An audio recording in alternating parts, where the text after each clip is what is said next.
Okay, Saturday afternoon, we're at Meadowbank.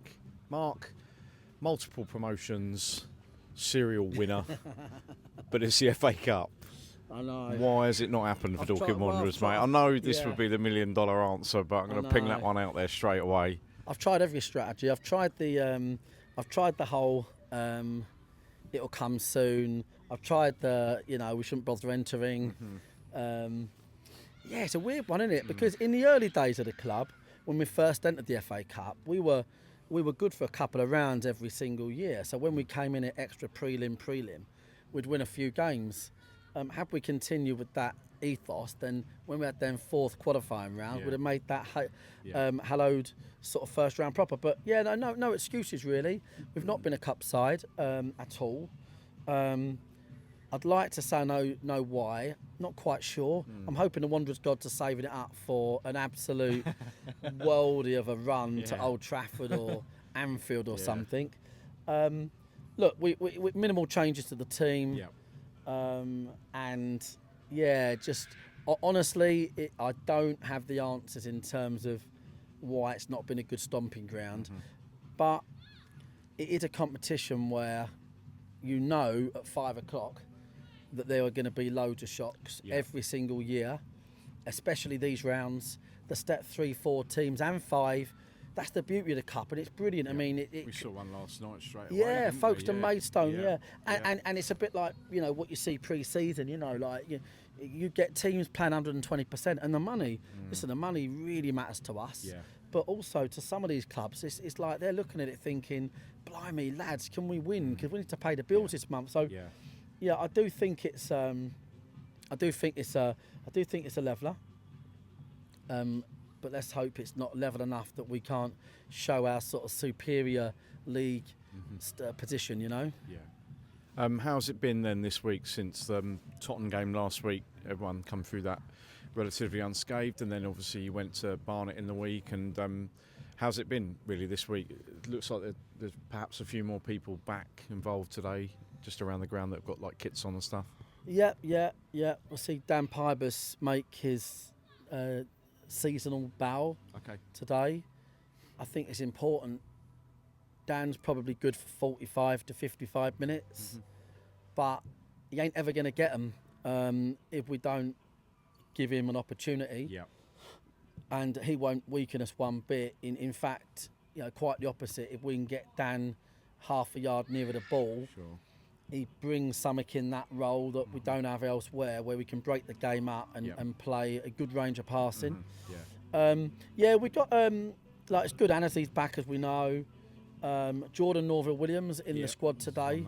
So we've left players out today of a 7-man bench. We've left out Saunders and Jake that will go on loan I think on Monday. We like Jake, but it's best for him probably that he goes and scores goals. But we really like him. So it's good. It's good. Yeah, we've got boys coming back slowly. I think the only two not there now, the two ones with the fractures, Niall and George. George, and obviously Harrison still as well. Folks, but we always forget about folks because we don't like oldies. So, but then better the devil you know sometimes. Yeah, well, on the subject of that, obviously we brought in goalkeeper from Leyton Orient, Noah. Tell us about him. No. I'm hoping that is not what I say. Right. Yeah, no. Like, obviously, one of Richie Wellings' number 2 last year. So, he'll be up to the job. He's not had a lot of exposure to men's football. Which is always the big weakness for these goalies at that age. That they need to be getting exposure, don't they? Yeah. But he's a top lad. Comes from a good family. His brother's a keeper.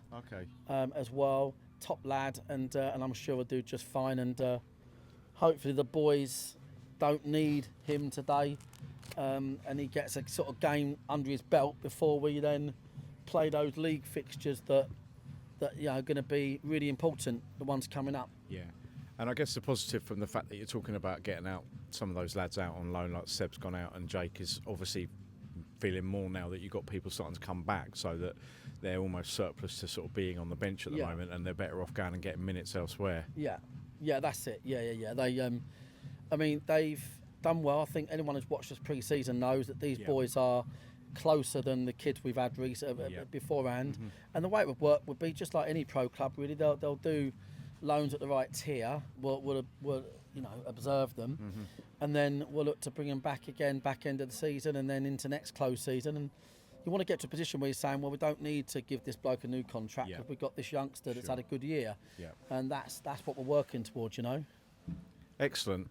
Okay, well, hopefully, those other ones, Niall and George, won't be too far away to kind of boost what we've already got, and then we can start to sort of see a bit of consistency, can't we? Yeah. Were you expecting from Wingate this afternoon, just finally, a side that are going to come here and obviously want to sort of show they can compete against, and they're here with nothing to lose? I guess that's what their message is going to be, isn't it? I think that's the message a lot of weeks to a lot of teams at Meadowbank, isn't it? I think that's why I'm so pleased. I know you mentioned you were pleased we've had 3 straight home wins, because when we play teams, it is a little bit nothing to lose. It is a bit of an opportunity to showcase and to enjoy it, because the manager's expectations are not as high. It's a lot easier to not have to win than it is to win. It's that simple, right? So if teams come here play for a draw, or teams come in not expected to win, that is the easier side of football to live on, right? But we're not. We're in the big league, and the expectations of us are always that we want to win, and we must win. And with that comes tough games. I think Wingate are going to give us a really good test.